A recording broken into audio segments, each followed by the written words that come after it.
All right, so working on getting everything undone. Got the radiator kind of hanging out, getting all the antifreeze drained out of it. And man, it's so dark right here, and there's a light right here. It's weird that that's so dark.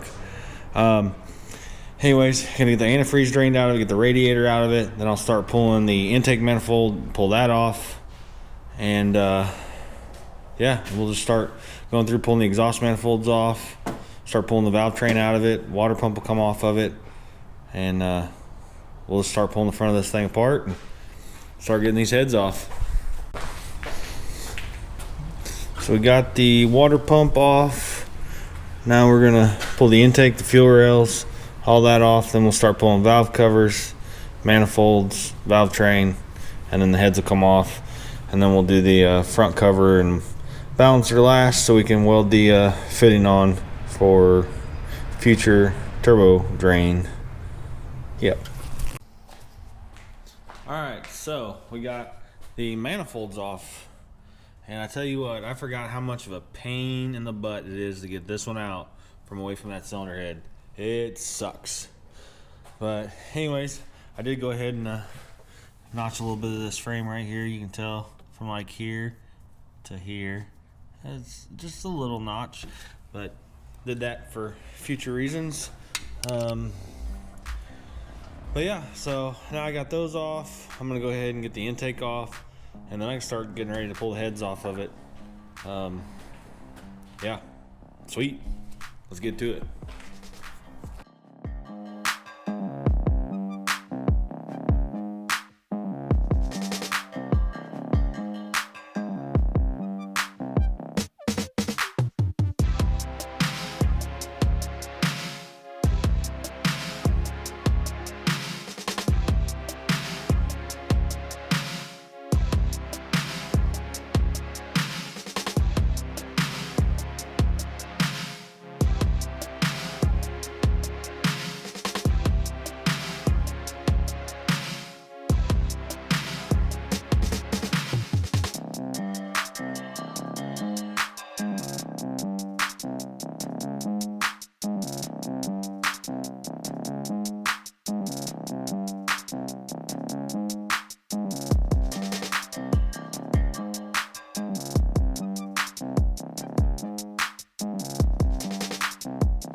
Alright, so you can see we got all the push rods, rocker arms, and everything off. The inside of the heads are still super clean. You know, this motor only has probably 3,000 miles on it since I built it. And like I said, this one was had the LSA blower on it. Was in the boost knuckle, made some really good power in there. Then we went to the 6.2 and the turbo in it. So then this one just went in A, and I've just been driving it for the last 2 months in the Ranger. But like I said, the cam's too big.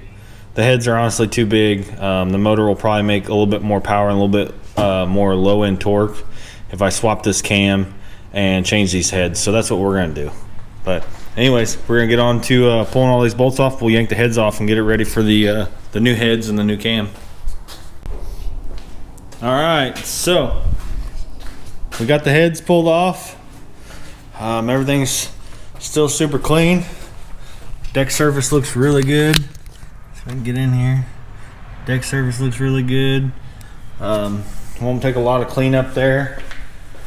I'll just wipe it down and get all the residue from the antifreeze off of it. I got a new set of, I think they're GM gaskets. Maybe they're BTR gaskets.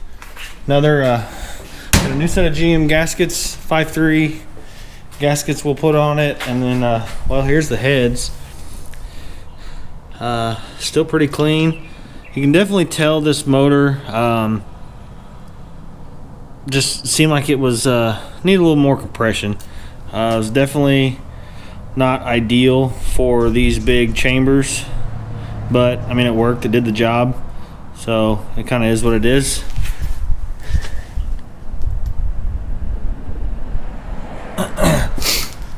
But anyways, I'm gonna probably take them to work, wash them, just clean them up. I'll vacuum test them, make sure they still vacuum test good, and clean them up and sell them. Somebody will, you know, need a good set of heads, 6-liter heads with springs and retainers, big valves.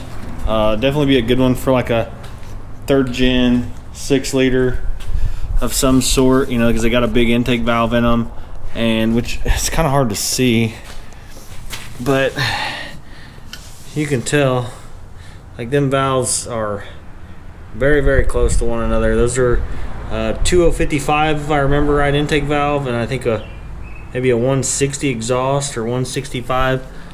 If for whatever reason, you know, I need to take them out and measure my wheel, it ain't that big of a deal. But yeah, I mean, you can tell the head surface is still really, really clean. See if I can get a nice little glare on it. Oh yeah, got that flexion. Woo, doggy.